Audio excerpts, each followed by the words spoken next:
Very good afternoon, dear students. So, next topic of supply of GST in goods and services is value of supply. So, till today we have discussed regarding what is the meaning of supply of GST. In that, what is different types of supply of GST like mixed supply, composite supply according to the recipient and all we have discussed.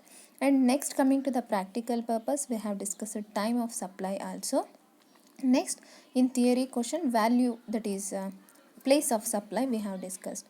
So next topic, and 5 marks or 12 marks type of practical questions you will get in value of supply. So in order to calculate tax liability, it is most important to know the value of GST ಅಂತಲೇ ಹೇಳ್ಬೋದು. ಅಂತಂದರೆ ನಾವು coming to the direct ಟ್ಯಾಕ್ಸಲ್ಲಿ ನಾವು tax ಲಯಬಿಲಿಟಿನ calculate ಮಾಡೋದಕ್ಕೆ first ಏನು ಮಾಡ್ತಿದ್ದೀವಿ, five types of ಇನ್ಕಮ್ನ individual ಆಗಿ calculate ಮಾಡಿಕೊಂಡು ಟೋಟಲ್ ಟ್ಯಾಕ್ಸಬಲ್ ಇನ್ಕಮ್ನ ಕ್ಯಾಲ್ಕುಲೇಟ್ ಮಾಡ್ತಿದ್ವಿ. ಆ ಟೋಟಲ್ ಟ್ಯಾಕ್ಸಬಲ್ ಇನ್ಕಮ್ ಮೇಲೆ ನಾವು ಟ್ಯಾಕ್ಸ್ ಲಯಬಿಲಿಟಿನ ಕ್ಯಾಲ್ಕುಲೇಟ್ ಮಾಡಿ, ಅಂತಂದರೆ tax liability is nothing but how much we are suppose to pay a tax to the government ಅಂತ. ಸೊ ಅದೇ ರೀತಿ ಇಂಡೈರೆಕ್ಟ್ ಟ್ಯಾಕ್ಸ್ ಅಥವಾ GSTಯಲ್ಲಿ ಬಂದಾಗ ನಾವು ವ್ಯಾಲ್ಯೂ ಆಫ್ GSTನ ಫೈಂಡ್ ಔಟ್ ಮಾಡೋ ಮುಖಾಂತರ ಎಷ್ಟು ಟ್ಯಾಕ್ಸ್ ಲಯಬಿಲಿಟಿನ ನಾವು ಪೇ ಮಾಡಬೇಕಾಗುತ್ತೆ ಗೌರ್ನಮೆಂಟ್ಗೆ ಅಂತ ತಿಳ್ಕೊಳ್ತೀವಿ. ಏನು ಈ ವ್ಯಾಲ್ಯೂ ಆಫ್ ಸಪ್ಲೈ ಅಂತಂದರೆ, so value of supply is nothing but amount paid by the recipient of supply to the supplier or as consideration for supply ಅಂತಂದರೆ ಇಲ್ಲಿ ಯಾರು ಇರ್ತಾರೆ, ಸಪ್ಲೈಯರ್ ಮತ್ತು ರೆಸಿಪಿಯೆಂಟ್ ಇರ್ತಾರೆ. ಸಪ್ಲೈಯರ್ ಏನು ಮಾಡ್ತಾನೆ ಅಂತಂದರೆ, ಅವನು ಪ್ರೊಡ್ಯೂಸ್ ಮಾಡಿರೋವಂಥ ಅಥವಾ ಪ್ರೊಡಕ್ಷನ್ ಮಾಡಿರೋವಂಥ ಮ್ಯಾನುಫ್ಯಾಕ್ಚರ್ ಮಾಡಿರೋವಂಥ ಗೂಡ್ಸ್ ಅಥವಾ ಸರ್ವೀಸಸ್ನ ಏನು ಮಾಡ್ತಾನೆ, ರೆಸಿಪಿಯೆಂಟ್ಗೆ ಸಪ್ಲೈ ಮಾಡ್ತಾನೆ.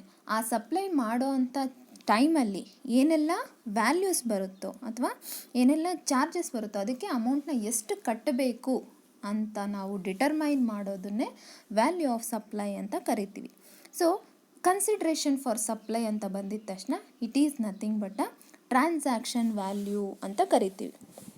ಅಂತಂದರೆ ಸೊ ಟ್ರಾನ್ಸಾಕ್ಷನ್ ವ್ಯಾಲ್ಯೂ ಏನೆಲ್ಲ ಚಾರ್ಜಸ್ ಇದೆಯೋ, so transaction value is nothing but a price actually paid or payable for the supply of goods and services. ಅಂತಂದರೆ ಆ ಸಪ್ಲೈ ಆಗಿರುವಂಥ ಗೂಡ್ಸ್ ಅಥವಾ ಸರ್ವೀಸಸ್ಗೆ ನಾವು ಪೇ ಮಾಡಿರುವಂಥ ಹಣ ಆಗಿರ್ಬೋದು ಅಥವಾ ಪೇ ಮಾಡಬೇಕಾಗಿರುವಂಥ ಹಣನ ನಾವು ಟೋಟಲ್ ಕ್ಯಾಲ್ಕುಲೇಟ್ ಮಾಡ್ತೀವಲ್ಲ, ಅಂತಂದರೆ V will get a various ಫೀಸಸ್ are various charges are various amount. ಆ ಅಮೌಂಟ್ನೆಲ್ಲ ಒಂದು ಕಡೆ ಹಾಕಿ ಟೋಟಲ್ ಆಗಿ ಕ್ಯಾಲ್ಕುಲೇಟ್ ಮಾಡೋದನ್ನು we will call it as a transaction value. ಈ ಟ್ರಾನ್ಸಾಕ್ಷನ್ ವ್ಯಾಲ್ಯೂ ಮುಖಾಂತರ ನಾವು ಟ್ಯಾಕ್ಸ್ ಲಯಬಿಲಿಟಿನ ಫೈಂಡ್ ಔಟ್ ಮಾಡ್ತೀವಿ. ಸೊ ಇದನ್ನು ನಾವೇನಂತ ಕರಿತೇವಪ್ಪ ಅಂತಂದರೆ ವ್ಯಾಲ್ಯೂ ಆಫ್ ಸಪ್ಲೈ ಅಂತ ಕರಿತೀವಿ. ಈ ವ್ಯಾಲ್ಯೂ ಆಫ್ ಸಪ್ಲೈ ಕ್ಯಾಲ್ಕುಲೇಟ್ ಮಾಡಬೇಕಾದ್ರೆ ನಮಗೆ 2 ಕಂಡೀಷನ್ ಇಲ್ಲಿ ಅಪ್ಲಿಕೇಬಲ್ ಆಗುತ್ತೆ. ಒಂದೇನಪ್ಪ ಅಂತಂದರೆ supplier and recipient of the supply are not related, ಅಂತಂದರೆ ಅವರು ಯಾವುದೇ ರೀತಿಯಾಗಿ ಸಂಬಂಧಿಕರು ಆಗಿರಬಾರ್ದು ಅಂತ. ನೆಕ್ಸ್ಟ್ ಒನ್ ಬಂದು price is the sole consideration for the supply. ಏನು ಸೋಲ್ ಕನ್ಸಿಡ್ರೇಷನ್ ಅಂತಂದರೆ, ಅದಕ್ಕೆ ನಿಮಗೆ ಬೆಸ್ಟ್ ಎಕ್ಸಾಂಪಲ್ ಕೊಡೋದಾದರೆ, ಈಗ ನಮ್ಮ ಹತ್ರ ಒಂದು ಓಲ್ಡ್ ಮೊಬೈಲ್ ಇದೆ. ಸೊ ಯಾವುದೋ ಮಾರ್ಕೆಟಲ್ಲಿ ಹೊಸ ಮೊಬೈಲ್ ಬಂದಿದೆ, ಅದನ್ನು ಪರ್ಚೇಸ್ ಮಾಡಬೇಕು ಅಂತ ಅಂದ್ಕೊಂಡಾಗ ನಾವೇನು ಮಾಡ್ತೀವಿ, ಹೊಸ ಮೊಬೈಲ್ನ ಬೆಲೆ 20,000 ಇರುತ್ತೆ. ಸೊ ಆ 20,000ಗೆ ನಾವು ಎಂಟೈರ್ಲಿ ಕ್ಯಾಶ್ ಕೊಡ್ದಿರ ನಮ್ಮ ಹಳೆ ಮೊಬೈಲ್ನು ಕೊಡ್ತೀವಿ. ಆ ಹಳೆ ಮೊಬೈಲ್ನ ಅವರು 10,000 ರುಪೀಸ್ಗೆ ತೊಗೊಳ್ತಾರೆ. ಮತ್ತು along with 10,000 along with old mobile ನಾವೇನು ಮಾಡ್ತೀವಿ, ಕ್ಯಾಶ್ನೂ ಸಹ ಕೊಡ್ತೀವಿ. 10,000 ಕ್ಯಾಶ್ ಕೊಡ್ತೀವಿ, 10,000 ಕ್ಯಾಶ್ ವರ್ತ್ಗೆ ಹಳೆ ಮೊಬೈಲನ್ನು ಕೊಟ್ಟು ನಾವು ಹೊಸ ಮೊಬೈಲ್ನ ಪರ್ಚೇಸ್ ಮಾಡ್ತೀವಿ. ಇವಾಗ ಏನಾಯಿತು, ಇಲ್ಲಿ ಸೋಲ್ ಕನ್ಸಿಡ್ರೇಷನ್ ಬರಲಿಲ್ಲ. ಅಂತಂದರೆ ನಾವು 2 ಮೋಡ್ಸ್ ಆಫ್ ಪೇಮೆಂಟ್ ಮಾಡಿದ್ವಿ, ಒಂದು ಕ್ಯಾಶ್ ವರ್ತ್ಗೆ ಮೊಬೈಲು. ಸೊ ಈ ಥರ ಅಲ್ದಿರ ಈಗ ಒಂದು 20,000 ನಾವು ಮೊಬೈಲ್ ಕೊಂಡ್ಕೋಬೇಕಾದ್ರೆ ಎಂಟೈರ್ಲಿ ನಾವು 20,000 ಚೆಕ್ ಆಗಿರ್ಬೋದು ಅಥವಾ 20,000 ಆನ್ಲೈನ್ ಪೇಮೆಂಟ್ ಆಗಿರ್ಬೋದು ಅಥವಾ 20,000 ಕ್ಯಾಶ್ ಆಗಿರ್ಬೋದು, ಇದನ್ನು ಕೊಟ್ಟು ನಾವು ಪರ್ಚೇಸ್ ಮಾಡಿದ್ದೆ ಅದರಲ್ಲಿ ಅದನ್ನು ನಾವೇನಂತ ಕರಿತೀವಿ, ಸೋಲ್ ಕನ್ಸಿಡ್ರೇಷನ್ ಅಂತ ಕರಿತೀವಿ. ಸೊ ಈ 2 ಕಂಡೀಷನ್ನು ವ್ಯಾಲ್ಯೂ ಆಫ್ ಸಪ್ಲೈಯಲ್ಲಿ ಅಪ್ಲಿಕೇಬಲ್ ಆಗುತ್ತೆ. ಸೊ ಇದು ನಿಮಗೆ 2 ಮಾರ್ಕ್ಸ್ಗೆ ಕೇಳಬಹುದು.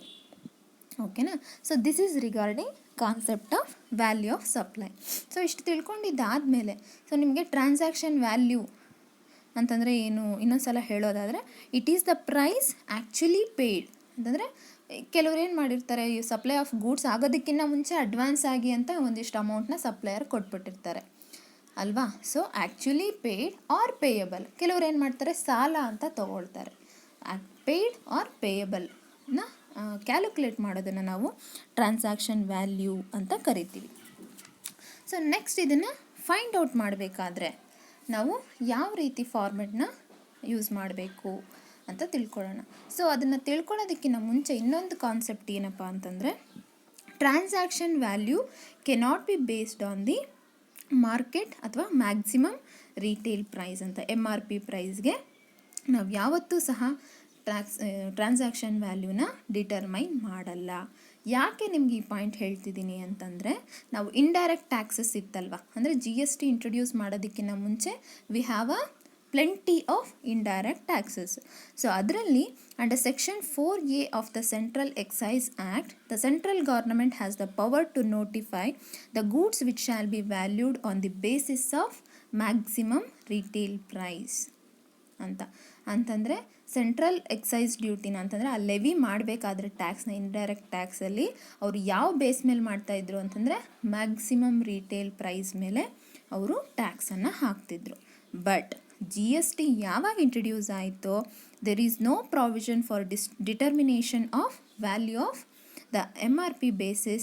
Thus in all the cases liability of the GST will be determined based on the transaction value ಅಂತಂದರೆ ಇದನ್ನು ಯಾವುದೇ ಕಾರಣಕ್ಕೂ ಸಹ ಅವರು MRP ಬೇಸ್ ಮೇಲೆ GSTನ ಹಾಕಲ್ಲ. ಅದರ್ ದ್ಯಾನ್ ದಟ್ ಏನು ಮಾಡ್ತಾರೆ, based on the transaction value ಮೇಲೆ they are going to levy a GST ಅಂತ ಹೇಳ್ತಿದ್ದಾರೆ. So this is regarding transaction value.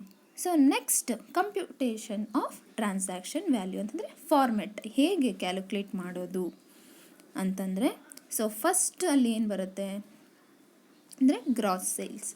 So already sales ಎಷ್ಟಾಗಿದೆ ಏನು ಅನ್ನೋದನ್ನು ನಾವು ತೊಗೋಬೇಕಾಗತ್ತೆ. ಅದರಲ್ಲಿ we suppose to add and we suppose to less the many items. ಅದರಲ್ಲಿ ಎಕ್ಸ್ಕ್ಲೂಷನ್ ಯಾವುದೆಲ್ಲ ಅಂತಂದರೆ ಟ್ರೇಡ್ ಡಿಸ್ಕೌಂಟ್, ಕ್ಯಾಶ್ ಡಿಸ್ಕೌಂಟ್. ಈ ಗ್ರಾಸ್ ಸೇಲ್ಸ್ ಜೊತೆಯಲ್ಲಿ ನಾವು ಡಿಡಕ್ಟ್ ಮಾಡಬೇಕಾಗಿರೋಂಥದ್ದು ಯಾವುದಪ್ಪ ಅಂದರೆ ಟ್ರೇಡ್ ಡಿಸ್ಕೌಂಟ್ ಮತ್ತು ಕ್ಯಾಶ್ ಡಿಸ್ಕೌಂಟ್. ಯಾವಾಗ ಅಂದರೆ ಈ ಗ್ರಾಸ್ ಸೇಲ್ಸಲ್ಲಿ ಡಿಡಕ್ಟ್ ಆಗದೇ ಇದ್ದಂತಹ ಸಂದರ್ಭದಲ್ಲಿ. ಸೊ ಸಮ್ಟೈಮ್ಸ್ ಪ್ರಾಬ್ಲಮಲ್ಲಿ ಏನು ಕೊಟ್ಟಿರ್ತಾನೆ, ನೆಟ್ ಸೇಲ್ಸ್ ಕೊಟ್ಬಿಟ್ಟಿರ್ತಾನೆ. Net sales is nothing but already deducted trade discount and cash discount ಅಂತ. ಸೊ ಏನು ಕೊಟ್ಟಿಲ್ಲ ಅಂತಂದ ಸಂದರ್ಭದಲ್ಲಿ ಇಟ್ ಈಸ್ ಆಲ್ರೆಡಿ ಡಿಡಕ್ಟೆಡ್ ಅಂತ ಅರ್ಥ.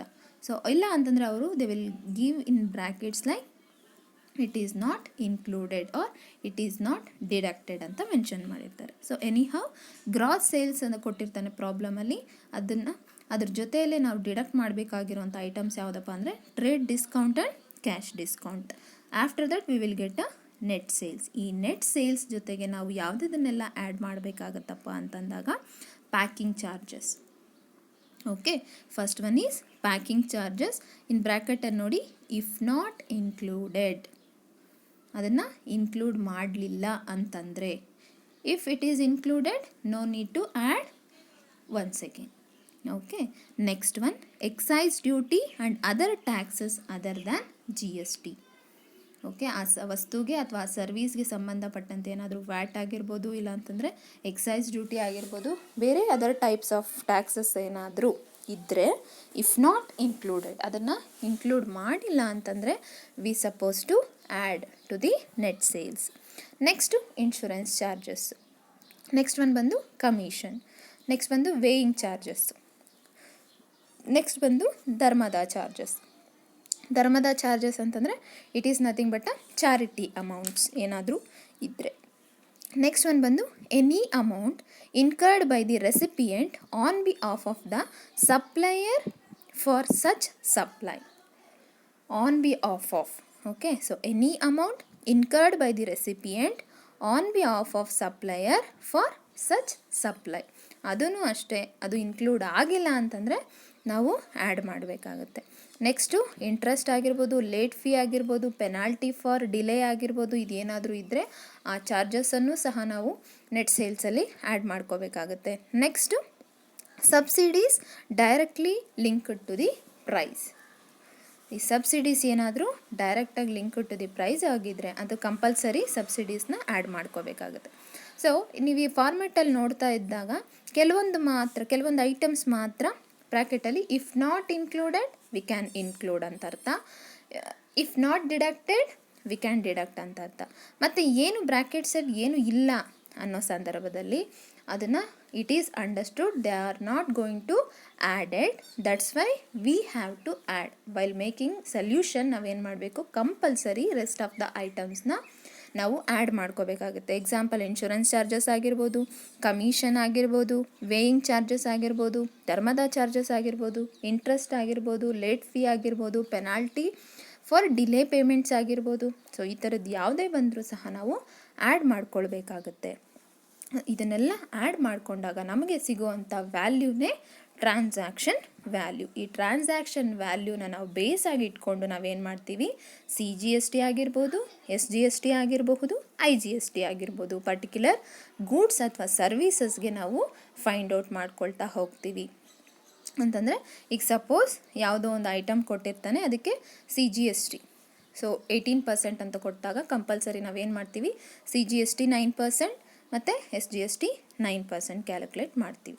So this is nothing but a tax liability of the GST. So ಈ ರೀತಿ ನಾವು ಟ್ರಾನ್ಸಾಕ್ಷನ್ ವ್ಯಾಲ್ಯೂನಾಗಿರ್ಬೋದು ಅಥವಾ ಟ್ಯಾಕ್ಸ್ ಲಯಬಿಲಿಟಿ ಅಂಡರ್ GST ಆಗಿರ್ಬೋದು ಕ್ಯಾಲ್ಕುಲೇಟ್ ಮಾಡ್ತೀವಿ. ಸೊ ನಿಮಗೆ ಎಕ್ಸಾಂಪಲ್ನ ಕೊಟ್ಟಿದ್ದೀನಿ ಇಲ್ಲಿ. ನಾನು ನೆಕ್ಸ್ಟ್ ವಿಡಿಯೋದಲ್ಲಿ ಯಾವ ರೀತಿ ಸಾಲ್ವ್ ಮಾಡಿದ್ದೀನಿ ಅಂತ ನಿಮಗೆ ತಿಳಿಸ್ಕೊಡ್ತೀನಿ ವಿಡಿಯೋ ರೆಕಾರ್ಡ್ ಮಾಡಬೇಕಾದ್ರೆ. ಇಲ್ಲಿ ಜಸ್ಟ್ ಎಕ್ಸಾಂಪಲ್ನ ಅಬ್ಸರ್ವ್ ಮಾಡಿ. ಯಾವ ರೀತಿ ಇದೆ ಎಕ್ಸಾಂಪಲ್ ಅಂತ ನೋಡೋದಾದರೆ, so Mrs. Vasudha, a registered dealer in Chennai, furnishes the following information related to, ಅವರೇ ಕೊಟ್ಟಿದ್ದಾರೆ ಇಲ್ಲಿ ಯಾವುದು, intra state sales made by her during the year ended 31/7/2017. So it is intra state sales. Okay, so ಅವರು ಕೆಲವೊಂದು items ಎಲ್ಲ ಕೊಟ್ಟಿದ್ದಾರೆ. Sales turnover as per books that is 36,72,000. Above includes ಯಾವುದೆಲ್ಲ ಅಂತಂದರೆ excise duty, packing charges and excludes insurance charges, commission. ಅವರೇ ಕ್ಲೀನಾಗಿ ಕೊಟ್ಟಿದ್ದಾರೆ ಯಾವುದೆಲ್ಲ ಇನ್ಕ್ಲೂಡ್ ಆಗಿದೆ. Excise duty sales already include ಆಗಿದೆ, ಪ್ಯಾಕಿಂಗ್ ಚಾರ್ಜಸ್ಸು ಇನ್ಕ್ಲೂಡ್ ಆಗಿದೆ ಅಂತ. ಸೊ ಅದನ್ನು ನಾವು ತಗೊಳ್ಳೋಂಥ ನೆಸಿಟಿ ಇರಲ್ಲ. ಆ್ಯಂಡ್ ಎಕ್ಸ್ಕ್ಲೂಡ್ಸ್ ಅಂತ ಕೊಟ್ಟು they have given some items that is insurance charges and commission. Now Vasudha deals only in one type of commodity which is chargeable to GST rates is 18%, equally shared by center and state. You are required to compute the total turnover, CGST and SGST payable. So ಈ ರೀತಿ ನಿಮಗೆ 5 ಮಾರ್ಕ್ಸ್ಗೆ ಕ್ವಶನ್ನ ಕೇಳ್ತಾರೆ.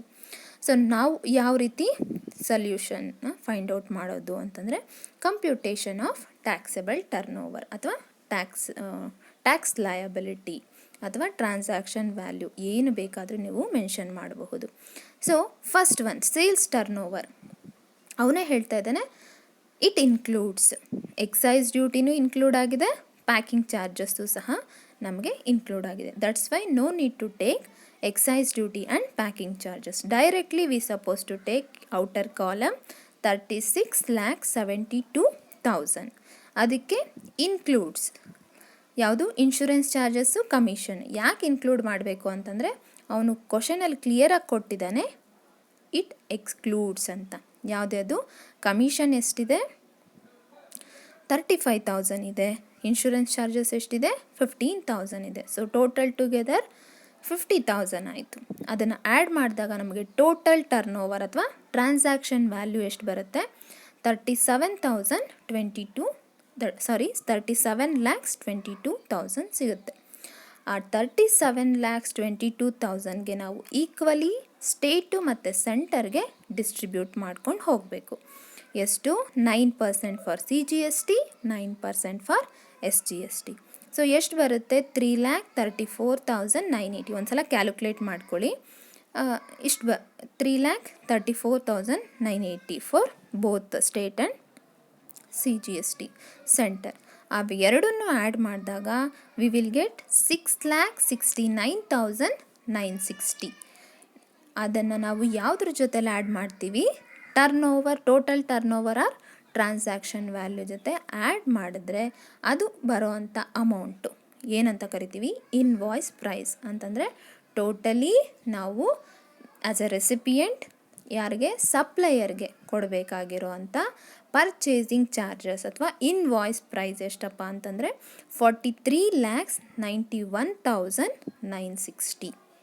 ಅರ್ಥ ಆಯಿತಾ?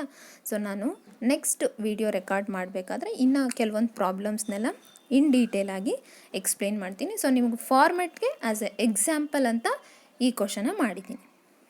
So ಅದೇ ರೀತಿ ನಿಮ್ಗೆ ಇಲ್ಲಿಂದು ಕ್ವಶನ್ ಪೇಪರ್ ಪ್ರಾಬ್ಲಮ್ನ ಸಾಲ್ವ್ ಮಾಡಬೇಕು. ಸೊ 2018 ಕ್ವಶನ್ ಕೇಳಿದ್ದಾನೆ. ಸೊ ಇದು ಒಂದು ಸ್ವಲ್ಪ ನೀವು ಅರ್ಥ ಮಾಡಿಕೊಂಡ್ರೆ ನಾನು ನೆಕ್ಸ್ಟ್ ವಿಡಿಯೋ ರೆಕಾರ್ಡಿಂಗ್ ಮಾಡಬೇಕಾದ್ರೆ ಇದನ್ನು ಎಕ್ಸ್ಪ್ಲೇನ್ ಮಾಡ್ತೀನಿ. ಸೊ ಅದನ್ನು ಬರೆದಿಟ್ಕೊಂಡಿರಿ. ನಾನು ಅದನ್ನು ಈಗ ಇದು ಕಳಿಸಿದ್ದಾದಮೇಲೆ ರೆಕಾರ್ಡ್ ಮಾಡಿ ಕಳಿಸ್ತೀನಿ. ಸೊ ನಿಮ್ಗೇನಾದರೂ ಡೌಟ್ಸ್ ಇದ್ದರೆ ಲೆಟ್ ಮೀ ನೋ. ಓಕೆ.